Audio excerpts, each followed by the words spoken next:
tiroteios assusta de novo moradores e turistas de Angra dos Reis. Moradores de Teresópolis protestam novamente contra novo sistema de transporte e fecham trânsito em frente à prefeitura da cidade. Em Nova Friburgo, cratera aberta há mais de 3 semanas prejudica moradores e comerciantes do bairro mais populoso da cidade. Veja também, Polícia Civil descobre falso cartório que realizava até casamentos na Baixada Fluminense. E a crise da água que continua no Rio. Cidade tem vários bairros sem abastecimento e o início das aulas teve que ser adiado. Deputados estaduais querem a abertura de uma CPI para investigar a SEDAI. Quarta-feira, 5 de fevereiro, começa agora o seu SBT Cidade.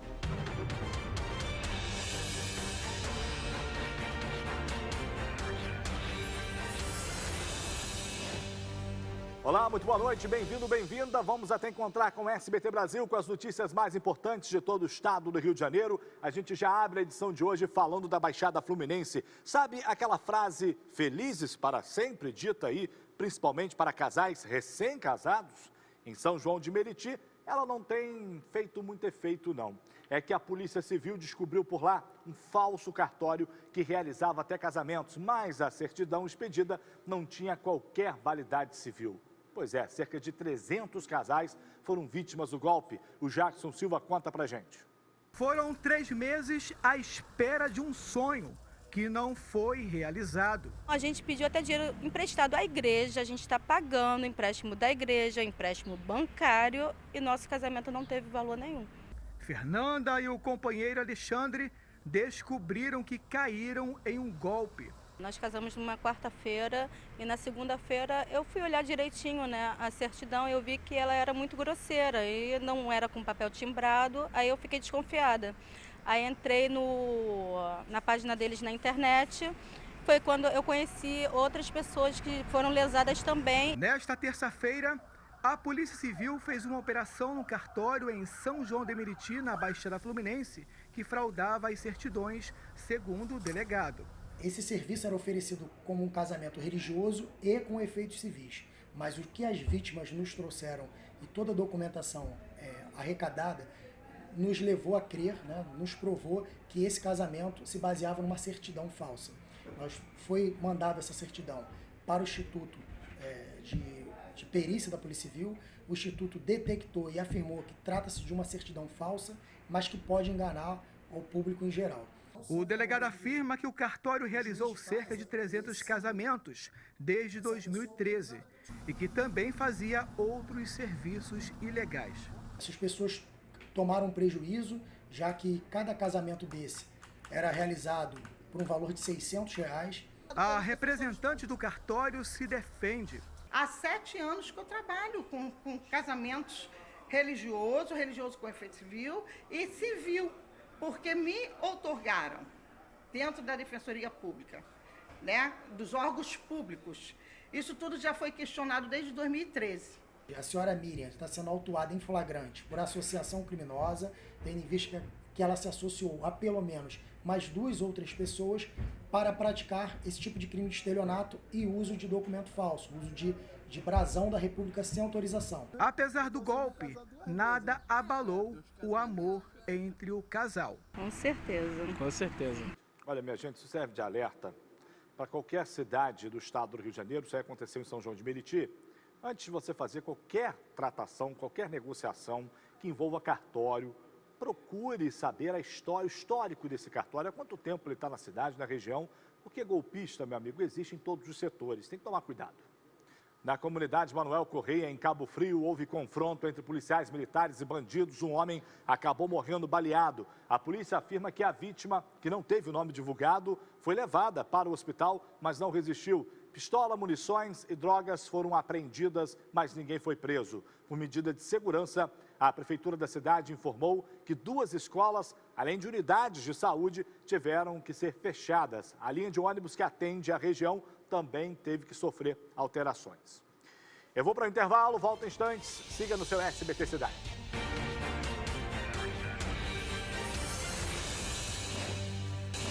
Vem comigo, aqui é uma notícia atrás da outra, você muito bem informado. Um jovem de 23 anos foi baleado no braço e na perna dentro de casa na madrugada de hoje, na localidade de Olhos d'Água, em Campos dos Goytacazes, lá no norte do estado. A vítima, ela lutou com os criminosos que invadiram a residência deles e depois fugiram. Segundo a polícia militar, o pai da vítima, um idoso de 60 anos, acordou para retirar leite das vacas e foi surpreendido por 2 homens que o renderam e prenderam junto com a esposa em um cômodo da casa. Está o jovem baleado, ele permanece internado no Hospital Ferreira Machado. Quer dizer, olha a violência, como é que ela invade o interior do estado, uma zona rural de Campos, isso acontecendo. O assunto agora é a crise da água no Rio de Janeiro, que continua. Pois é, a SEDAI foi multada. A Alerj rejeitou a indicação do governador Wilson Witzel para poder, indicação dele para o conselheiro, da Agência Reguladora de Energia de Saneamento Básico, a AGENERSA. A Prefeitura do Rio de Janeiro decidiu adiar o início das aulas, tá? Alguns bairros da cidade fluminense continuam sem água. A gente vai ver agora na reportagem da Paulina Almeida. O que é que eu faço? Essa é a pergunta que o seu Ademar e muito mais gente tem para a SEDAI. O que fazer diante da falta de água? No restaurante que o comerciante tem em São Cristóvão, as torneiras secaram desde ontem. O jeito foi comprar muita água mineral até para lavar a louça. A gente não consegue mais cozinhar, não consegue fazer um café, a gente não consegue. Nas estações de trem da Supervia, quem precisou ir ao banheiro ficou apertado. Os sanitários foram interditados ontem por causa da falta de água e hoje o problema ainda continuava em algumas das estações. O desabastecimento foi causado pelo achado de detergentes na estação de captação do Guandu, que abastece boa parte do Rio de Janeiro e Baixada. A produção de água ficou parada cerca de 14 horas e a normalização do fornecimento pode demorar até 3 dias. Diante de mais um problema, a direção da SEDAI deu coletiva à imprensa, mas não soube dizer até agora de onde surgiu o detergente. Nós imediatamente comunicamos à Polícia Civil, comunicamos ao INEA.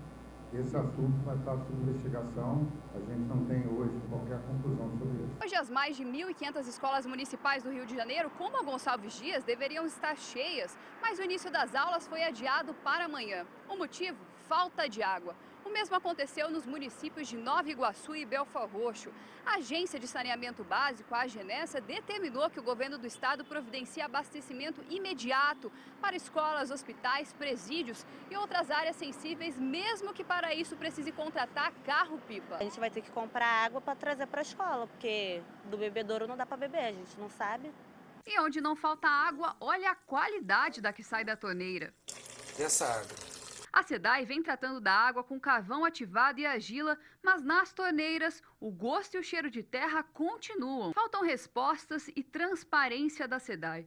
Os relatórios sobre a concentração de geosmina deveriam estar disponíveis no site da empresa para toda a população consultar. Como isso não foi cumprido, a SEDAI acabou multada em R$100 mil pela Agência Reguladora de Energia e Saneamento Básico, a AGENERSA. A multa dobra se os relatórios não entrarem no site até sexta-feira. Ontem, o governador Wilson Witzel participou de um evento sobre segurança e não comentou o assunto. Witzel ainda indicou um nome para a AGENERSA, a agência que é responsável por fiscalizar a SEDAI, que não agradou os deputados da Alerj. Pela primeira vez em 15 anos, a Comissão de Normas Internas da Assembleia Legislativa rejeitou o indicado do governo para conselheiro da AGENERSA. Para Witzel, Bernardo Sarreta estaria altamente qualificado, mas a sabatina de ontem na Alerj causou dúvidas sobre isso. Qual é a função de uma agência reguladora? A função principal. Bom, deputado, a principal função da agência reguladora é fazer a regulação, dos bens, não diria bens, do que o Estado lhe confere. Queria saber se Vossa Excelência pode me nominar algum autor que o senhor leu especificamente sobre regulação. Agora você me pegou. Incrível, né? Incrível que as contas continuam chegando. Isso é um descaso, isso é uma lástima o que aconteceu no Rio de Janeiro em relação à água, isso é inaceitável.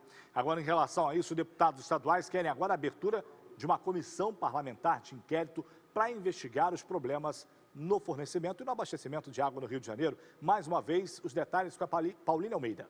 Nas galerias, servidores da SEDAI protestaram. Já no plenário, 28 deputados assinaram um pedido para a abertura da CPI proposta pelo deputado Luiz Paulo. 9 milhões de pessoas estão sendo submetidas a uma tortura diária de ter água de péssima qualidade, com gastos exorbitantes em água mineral. O pedido pela CPI uniu até partidos inimigos, como o PSL e PSOL. Nós precisamos averiguar os reais motivos, avaliar a qualidade da água e, sobretudo, se haverá reparação para o consumidor. É uma CPI que busca trazer à luz todo o debate que tem aí com relação à privatização da SEDAI, né? Água não pode servir de lucro. Água é serviço essencial. Por uma questão técnica, a vontade dos deputados de abrir imediatamente a CPI da SEDAI foi barrada pelo presidente da LERJ, André Siciliano. Como 7 comissões parlamentares de inquérito já estão em andamento, e esse é o número máximo permitido pelo regimento interno da Casa, a que vai investigar a crise na água no Rio de Janeiro vai ficar na fila. Enquanto isso, o presidente da SEDAI, Hélio Cabral, deve ser convocado para prestar esclarecimentos aos deputados. Temos que apurar nessa casa as responsabilidades dos gestores, mas também tentarmos dar soluções ótimas de médio e de curto prazo. Então agora que a LERJ acordou, né? Os deputados estavam fazendo o quê? De férias, nesse período aí de recesso, janeiro, dane-se a população, agora que vão querer uma CPI, isso já está rolando há muito tempo, meus amigos. Vocês não moram no Rio de Janeiro, não são do Rio, né? Estavam fora, provavelmente. Agora que ficaram sabendo do problema da água e querem fazer uma CPI, pelo amor de Deus. É intervalo, instantes, outras notícias, siga aqui com a gente.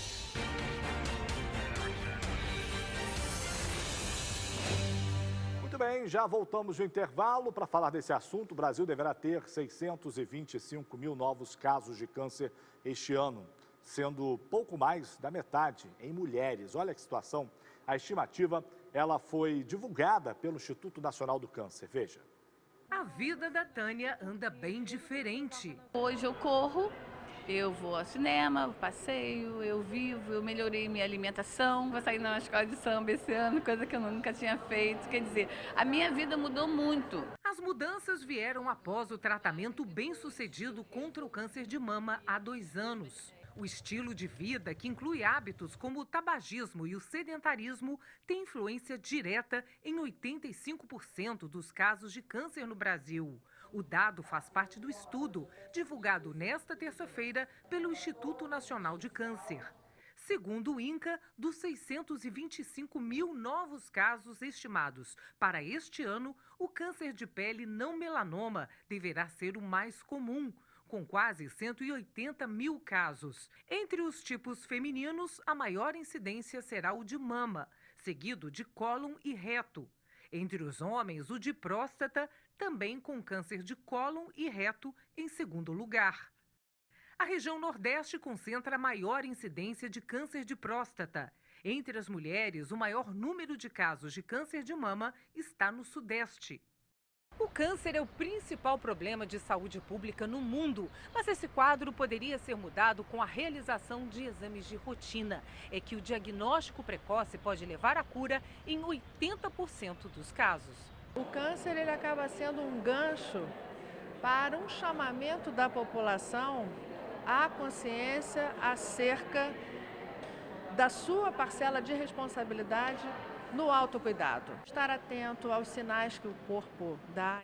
Foi o que aconteceu com a Aline aos 14 anos. O diagnóstico rápido de câncer no ovário não foi capaz de acabar com o sonho de ser mãe. Quando eu descobri, tinha exatamente 1 ano que eu tinha terminado a quimioterapia. Então, a minha filha nasceu, graças a Deus, saudável, né? Eu tinha 16 anos e hoje ela tem 20, eu tenho uma outra filha de 11. Para a pessoa que está passando por isso hoje, não desistir. Vamos falar especificamente do câncer de mama, porque as prefeituras do Rio de Janeiro fazem essas campanhas, aderem ao Outubro Rosa, maior hipocrisia, o governo federal também. Fazem campanha para as mulheres fazerem o exame de mamografia e é claro que eu tenho certeza que você deve lutar por isso, para fazer o seu exame de mamografia, mas só que você vai fazer a mamografia, não tem mamógrafo nas cidades. Os municípios não têm no SUS o mamógrafo funcionando, tem um hospital com mamógrafo lá estragando porque não tem tomada para ligar o mamógrafo. pelo amor de Deus. Aí a situação, esse é o resultado, a população adoecendo, porque não tem cuidados. Vamos agora a outras notícias pelo estado. Vem comigo.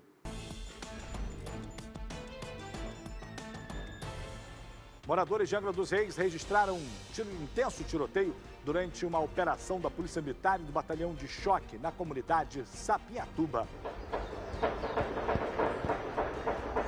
O objetivo da ação foi combater o tráfico de drogas, além do roubo de carga e de veículos lá na região. Até o meio da tarde, não havia informações sobre feridos. A polícia também não havia divulgado nenhum balanço da operação. Um turista de Belo Horizonte, de 23 anos, morreu afogado na Praia Grande, Arraial do Cabo, nesta segunda-feira. Jonathan Berbet chegou a ser retirado do mar com vida, mas não resistiu. Outros 2 homens que estavam com ele também se afogaram e foram levados ao hospital. O estado de saúde deles não foi divulgado. Moradores de Teresópolis fizeram mais uma manifestação, dessa vez em frente à prefeitura da cidade, e fecharam o trânsito. Houve tumulto. Eles são contra o novo sistema de integração do transporte público implantado recentemente no município. A nova medida faz com que passageiros de áreas mais distantes peguem vários ônibus até o centro da cidade. Eles também se queixam do aumento do valor da tarifa e da qualidade dos serviços prestados pelas empresas de ônibus. Na segunda-feira, um coletivo chegou a ser incendiado durante um protesto.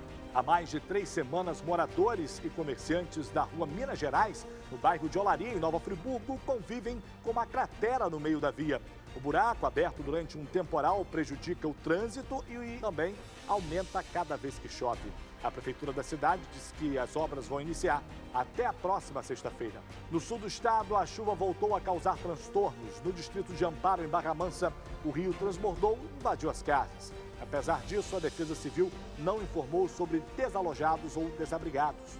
Um cão foi resgatado do rio Piabanha, na Praça da Confluência, no centro de Petrópolis. Pedestres que passavam pelo local acionaram os bombeiros, que fizeram o resgate. O animal foi retirado do canal e entregue ao dono. O governo de Nova Friburgo iniciou a convocação de mais de 200 profissionais para a contratação na área da saúde. Os candidatos selecionados têm até o dia 7 de fevereiro para comparecer na prefeitura, munidos com documentos originais e cópias. Entre os contratados estão técnicos de enfermagem e laboratório, além de médicos especialistas e auxiliares de serviços gerais. Até sexta-feira acontece em Armação dos Búzios uma campanha de vacinação contra a febre amarela. O público-alvo são bebês de 9 meses a adultos de 59 anos. Pessoas fora dessa faixa etária devem solicitar um encaminhamento médico para receber a imunização. A vacina é aplicada entre 9 da manhã e 3 da tarde em postos de saúde do município. E é com esse giro de informações que eu deixo vocês com o SBT Brasil. A gente volta a se falar amanhã, se Deus quiser. Tchau, boa noite e até lá.